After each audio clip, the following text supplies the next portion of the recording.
মূলত যে ঠিকাদার প্রতিষ্ঠানের গাফলাতি। এটা ইতিমধ্যে আপনারা শুনছেন এই যে মানববন্ধনে যে বালুমহাল, এই বালুমহালের একটা নিয়ম হলো যে এটা কীভাবে, কিন্তু আপনি দেখেন এই যে বালুমহালের ব্রিজের যেখানে পিলারগুলো আছে এই পিলার থেকে আপনার বালুমহাল তুলে ফেলার ফলে আমার মনে হয় সংযোগ সড়ক হওয়ার আগেই এটা একটা বড় ক্র্যাক দেখা দিতে পারে বা বিপর্যয় ঘটতে পারে, এই ব্রিজের বিধ্বস্ত হতে পারে।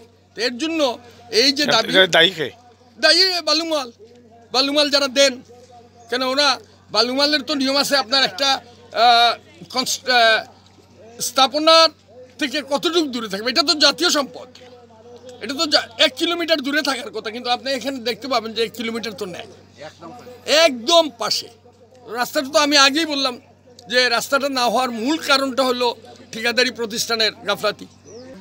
এই রাজাপুর ব্রিজের পাশ থেকে বালি উত্তোলনের কারণে ইতিমধ্যে ব্রিজ উভয় পাশে রাস্তা নির্মাণ করে চালু হওয়ার পূর্বেই ব্রিজটি আজকে ধ্বংসের মুখে পতিত হচ্ছে এবং ব্রিজ চরম ক্ষতিগ্রস্ত হচ্ছে বলে আমরা মনে করছি। এলাকাবাসী এই নিয়ে খুবই ক্রুদ্ধ এবং ব্রিজ সংশ্লিষ্ট যে কুলোলা হাজিপুর শরীফপুর সড়কের কুলোলা স্কুল যমুনা থেকে জিলের ফার পর্যন্ত রাস্তা, পাকা রাস্তা, সেই রাস্তাটি বালি উত্তোলন করার কারণে এই রাস্তায় যতটুকু পরিবহন করার কথা তার চেয়ে অনেক অধিক মাল পরিবহন করে এবং এই রাস্তাটা ব্যাপক ক্ষতিগ্রস্ত হচ্ছে। এই ব্রিজ দিয়ে হাজিপুর শরীফপুর এবং কর্মদা, প্রীতিমপাশা, টিলাগাঁও সহ এই অঞ্চলের ব্যাপক মানুষজন চলাফেরা করে, স্কুল কলেজের ছাত্রছাত্রী, মাদ্রাসার ছাত্রছাত্রী সহ সবাই ব্যবসায়ীবৃন্দ এই ব্রিজ দিয়ে চলাচল করে।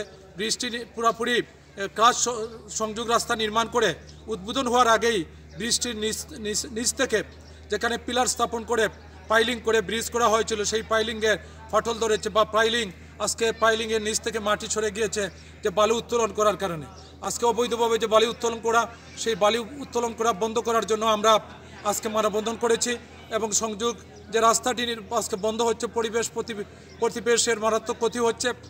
সেই সাথে আমরা, আপনারা জানেন, 1000 কোটি টাকা বরাদ্দ করা হয়েছিল মনু নদীর উভয় পাশে বাঁধ নির্মাণ করার জন্য 0 পয়েন্ট থেকে মৌলভীবাজার পর্যন্ত। আজকে আমাদের প্রীতিমপাশা ইউনিয়ন, হাজিপুর ইউনিয়নের অনেকাংশে এখনও ব্লক নির্মাণ এবং রাস্তা মনুর বাঁধ নির্মাণ করা হয় নাই। সংযোগ সড়ক যেটা মনু ব্রিজ হয়েছে, ব্রিজের কিন্তু কাজ এখনও কিছুটা অসম্পূর্ণ রয়েছে। বিশেষ করে আমরা সংযোগ সড়ক যেটা আছে, সংযোগ সড়ক যদি কাজ না হয়, আর আজকে যেভাবে ব্রিজের নিচ থেকে বালি উত্তোলন করা হচ্ছে মালদারদের মাধ্যমে, ব্রিজ কিন্তু অচিরেই ধ্বংস হয়ে যাবে। কাজ না হলেই, অনেক শক্ত কাজ হলেও এটা পড়ে থাকলে এটা ব্রিজও ধ্বংস হয়ে যাবে। আমাদের মূল দাবি হলো আমাদের সংযোগ সড়ক নির্মাণ এবং ব্রিজের সম্পূর্ণ কাজ বাস্তবায়ন এবং বালিমহাল এই জায়গা থেকে সরাইতে হবে, এটাই হলো আমাদের দাবি।